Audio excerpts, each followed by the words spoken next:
and that's it. You're slowed down until the end of the month. They don't bother to tell you that. Now, they got away with that too.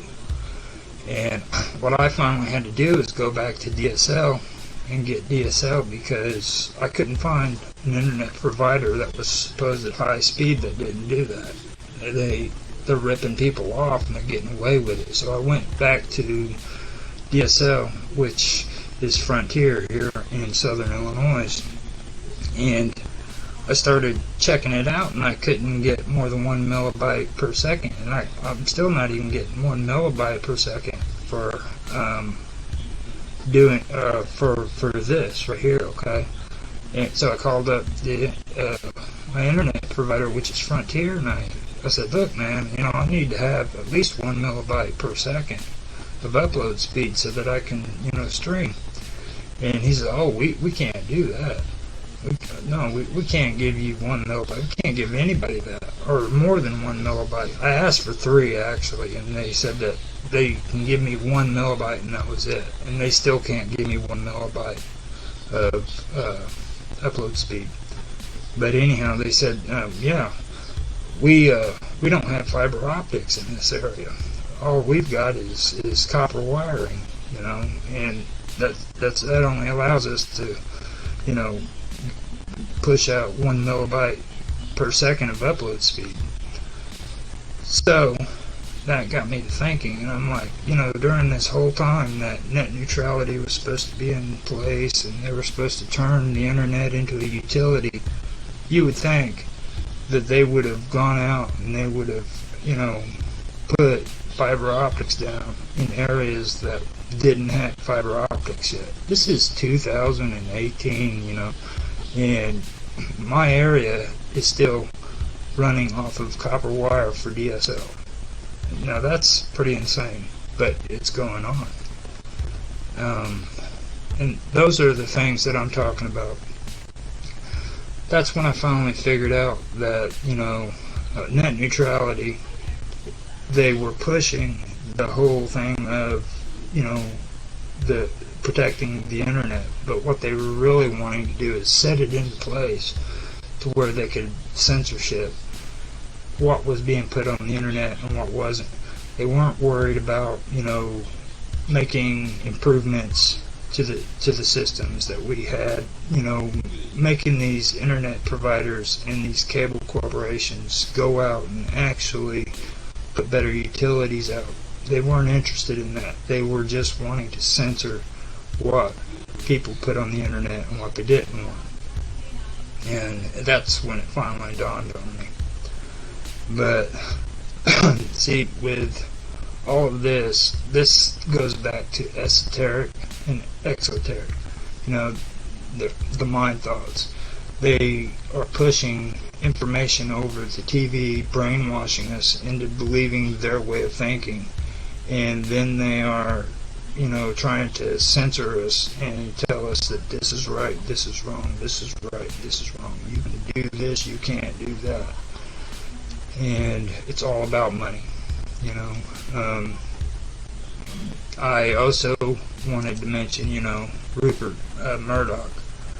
A lot of people don't know who Rupert Murdoch is, but he owns about, I'd say, 80 to 90% of all the newspapers in the United States and England and most of the English-speaking world.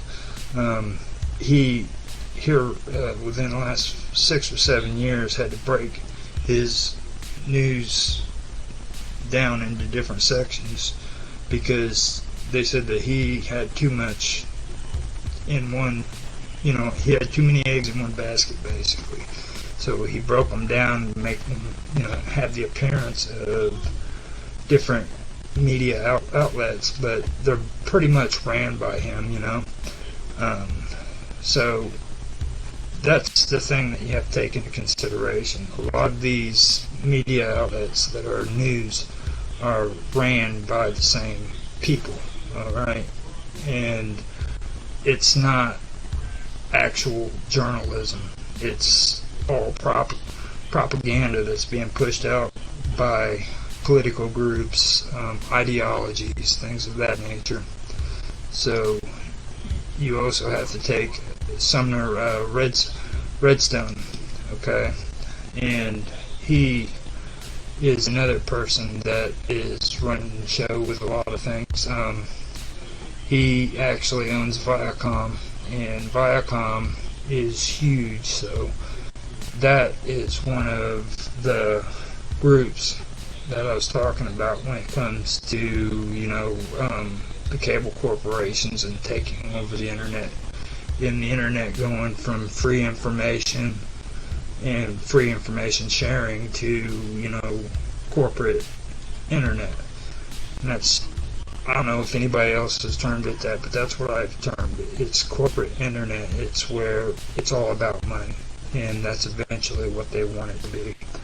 So, you know, those are some of the thoughts that I have had when it comes to esoteric versus exoteric, and it all goes back, alright. Like religion was my first topic, and from all the research that I've done and all the reading, okay, this isn't something that just happened overnight. This is our train of thought. This is the way we as a society has grown. And this goes from the beginning. It goes all the way back to the Sumerians. You know, when they worshiped their gods, they also wrote down on tablets, and they had laws and guidelines and ways that people need to work and the way they need to play and everything. It had laws for everything. And that's the way they were. They used these laws and these gods to control their people, alright?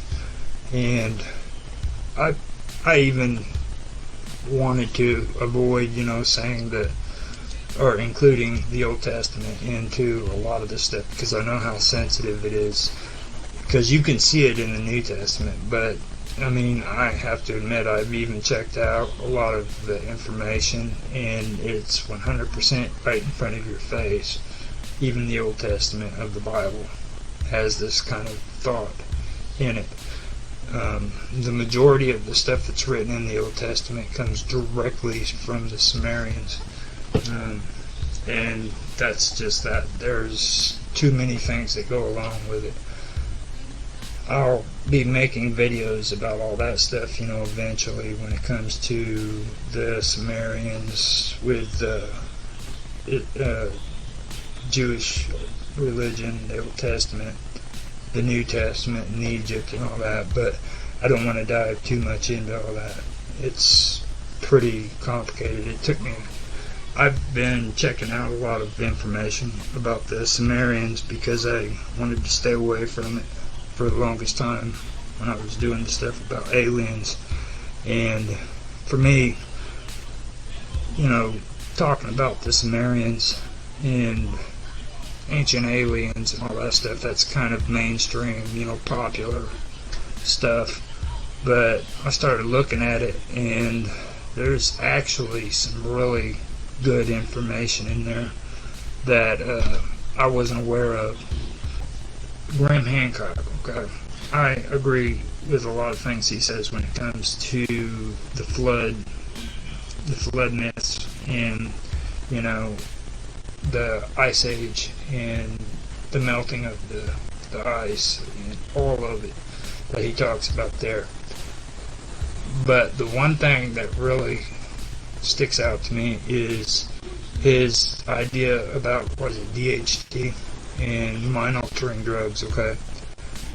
Now, I've done research in the esoterics, and I can tell you that a lot of these esoteric Gnostics, they believe in experimenting with DHT. They think that that is going to enlighten us to another level of being.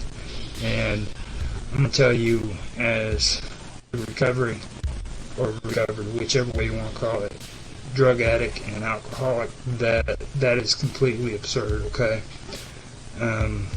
Addiction is a problem, and when you have people like Graham Hancock, who is endorsing drug addiction so that we can become higher beings, then you need to really put yourself in check when it comes to reality, because that just isn't the way things work. So, before you get too caught up in all that stuff, just remember that, this guy, he's trying to push some stuff that's not really all smart, and Rogan does that stuff too. He's all 100% into it, and I like watching some of his videos, but man, the dude is just wrong when it comes to drugs and alcohol. It's not good. There's nothing positive about it. It only hurts. It hurts people. It hurts society. Whenever you have somebody who has a drinking problem and they're working on your job, money comes out of your pocket when you have to freaking hire somebody new because they did something, or they caused harm on the job, or they hurt themselves on the job because they were drunk. Okay? Money comes out of your pocket, so it affects you. Okay? You ask an ambulance or a police officer, or ambulance driver or a police officer, how many times they have to contend with people who are high on drugs or drunk, and they'll tell you some stories. So don't listen to a lot of that stuff. These people are just populists trying to get a buck, get some attention, sell some books. So just kind of keep that in frame. Even though I do agree with some of the stuff he says, and there's some things I don't agree with. When it comes to esoterics and the things that are going on today, and the way that we're basically being brainwashed and we're being manipulated into thinking the way other people who aren't the majority, they're actually the minority, the way they want us to think. We have to look at a few things. We have to go back into short-term history. And the one thing that I do want to bring up is brain mapping. Okay, back during Obama's administration, he funded a program that was taking place, which was to develop the mapping of the human brain. And what he wanted to do was he wanted to take what he considered as useless information and incorporate it into this massive computer system that could think like a human being and could map the human brain and literally figure out the way we think and stuff of that nature. Now, the thing that stuck out to me whenever I heard about that was Facebook, okay? And the things especially now that people aren't putting two and two together on is the fact that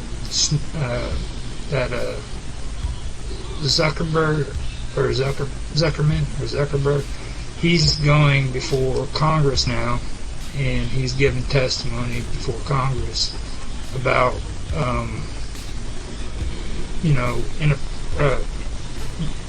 not allowing people's privacy to be respected, and doing things that weren't really considered ethical.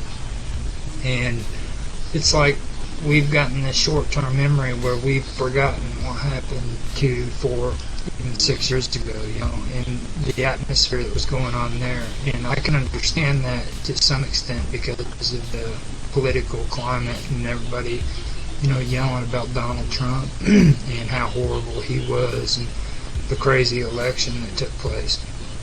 But it's like everything that was going on before that with Obama seems to it just got glossed over and forgotten.